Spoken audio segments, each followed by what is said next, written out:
and gentlemen, if Team Proposition wants Team Opposition to come today and defend people who assassinate people because they say that the blasphemy law is something that shouldn't be in place, if they expect me to defend people who beat their wives because they think that's what religion asks them to do, then that's not the burden of the proof of this side of the house today. Because no religion asks people to behave in such brutish a manner.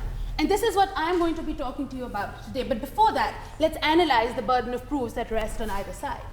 The burden of proof, ladies and gentlemen, on Team Opposition is not to defend the ridiculous claims and extremist examples pointed to you by the leader of the proposition, but the burden of proof on our side is to point towards the majority of people who have faith, the majority of people who are religious beings and who act out and live out their lives as productive members of whatever society or civilization that they're a part of.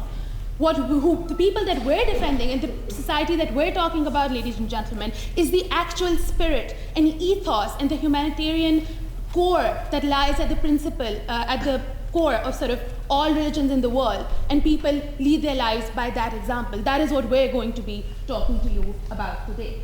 Before I move on to my own constructive material, let's look at some of the examples that were brought forward by the member of the House.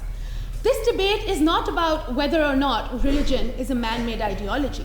Because even if we were to accept that it is a man-made ideology, to analyze whether it causes more harm than good, you have to look at it and how religion has engaged within society, within human beings, within people's personal lives. But ladies and gentlemen, when they come up here and they talk about Asia Bibi in Pakistan, or when they talk about husbands beating wives up, the fact of the matter is that please show me the verse in the Quran which says that you may beat your wife up. That is something that is not part of a religion. I am not going to stand here and defend Osama bin Laden's interpretation of Islam. If you want to say that's what 93% of Muslims worldwide practice, then good luck with that. But that is not what I'm going to be preaching today. What I'm going to be talking to you about today is the reasonable interpretation that most moderate believers live their lives according to. Second, ladies and gentlemen, there is distinction about other ideologies that have tendencies to become totalitarian regimes, being different from religion in the sense that they bump into reality, does not really stand. Because when you see religion being prone to sort of the organic changes that automatically evolve within religion, you see the differences between the Old and the New Testament. You see the differences between the new Muslim thought that is emerging. And you see these interpretations of religion that are in sync with modernity. Then clearly religion is also an ideology that moves along with the times and moves along with the social values that change. And it locks the social values of the era according to sort of what they are. Now let's move on, ladies and gentlemen, to my positive case. Now firstly, I do not have to sit here and oppose the idea of a secular state.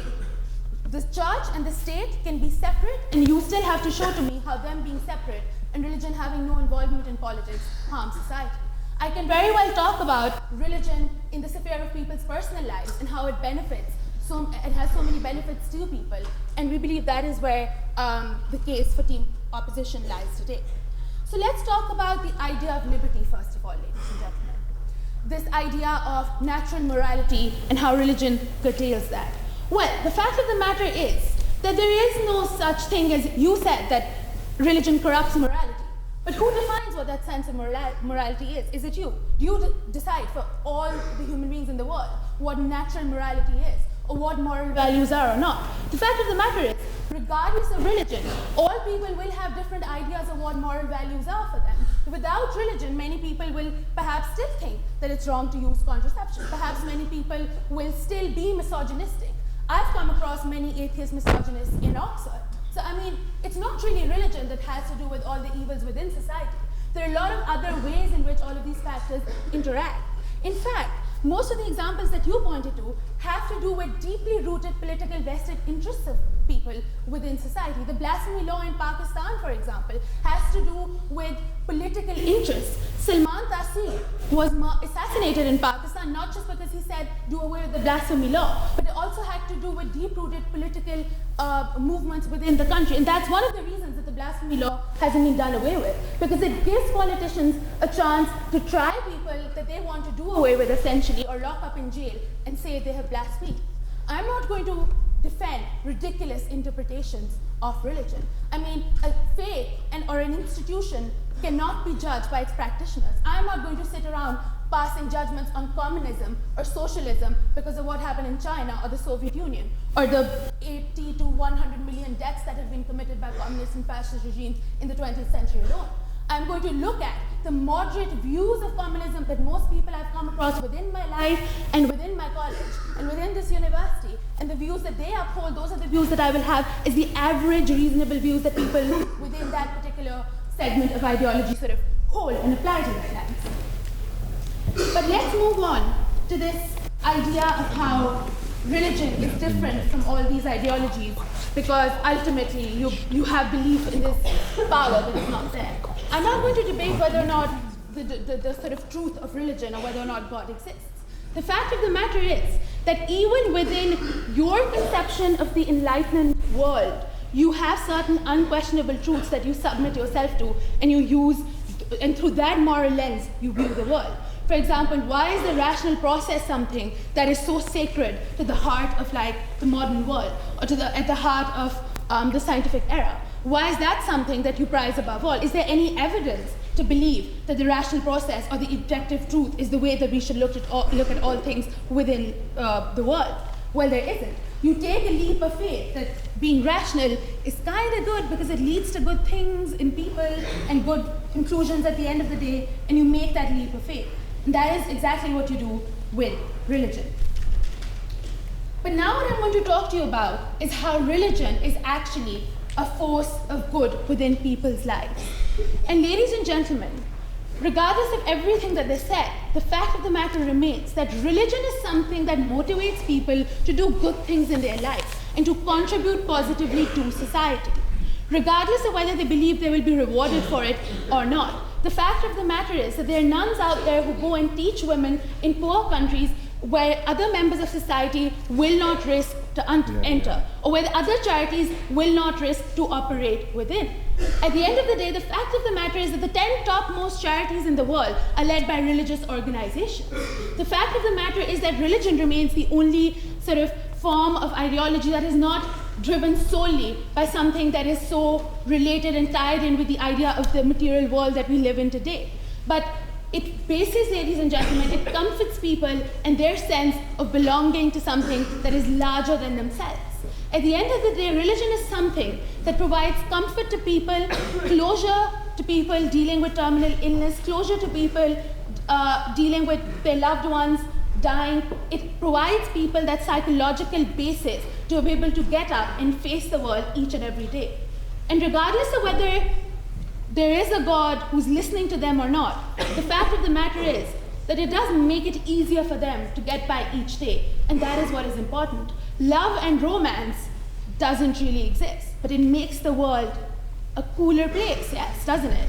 It does, right? So if this belief provides so much comfort to so many people around the world every single day, then that is fine.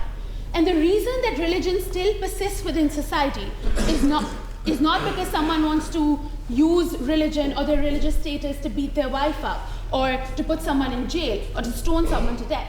The reason that religion still exists is not because of its sociological ideas, but it's because of its humanitarian ethos. And that is what attracts people towards religion. But also what religion does is it promotes this radical egalitarianism, which stresses on the fact that all human beings are equal before a God. And regardless of whether that God exists or not, the fact of the matter is that equality is something that is stressed. They might come up here and talk to me about sectarian violence, etc., etc. That's something that I'm going to deal with in the latter part of my speech.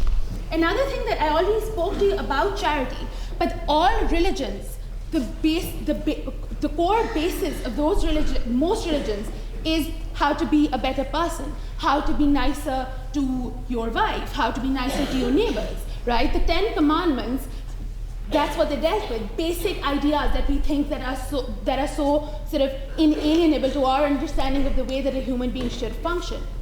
Yes, I agree that you can make secular arguments for morality, but the fact of the matter remains that throughout the larger course of history, religion has been the institution that has been providing people these moral values, and the responsibility to act morally towards their fellow human beings. And you cannot deny or discount that very important fact.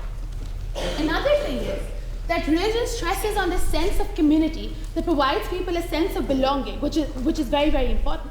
So if people are at the center of going to church every Sunday or going to the mosque on Fridays or performing pilgrimage every year, is that you come across people and you are taught to be from a very early sort of age to be a more social human being. And it provides a network and a community which you can easily relate to. And that is something that is very important. And that makes it easier for people to go on and deal with problems later on in life and makes them psychologically more stable human beings. Yes, there are atheists around the world who do great things all the time. But statistically, it has been proven that when something goes wrong within their life, they have a higher chance of going into things like depression, etc., because they feel lonely. If they feel like they're not part of something that is larger than themselves, or part of that community, that tightly knit community that religion provides you to engage with.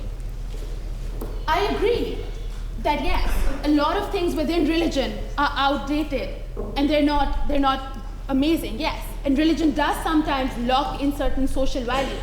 But it is important to understand that a lot of these social values are actually stem. Thank you. It is important to understand that a lot of these social values often stem from vested political interests that are motivated by things such as power, land, territory, resources, and economics. So today, when you walk out of the door, vote keeping in mind the religious people you know who practice their faith and are moderate human beings and who want to perform acts of goodness towards their fellow human beings. Thank you.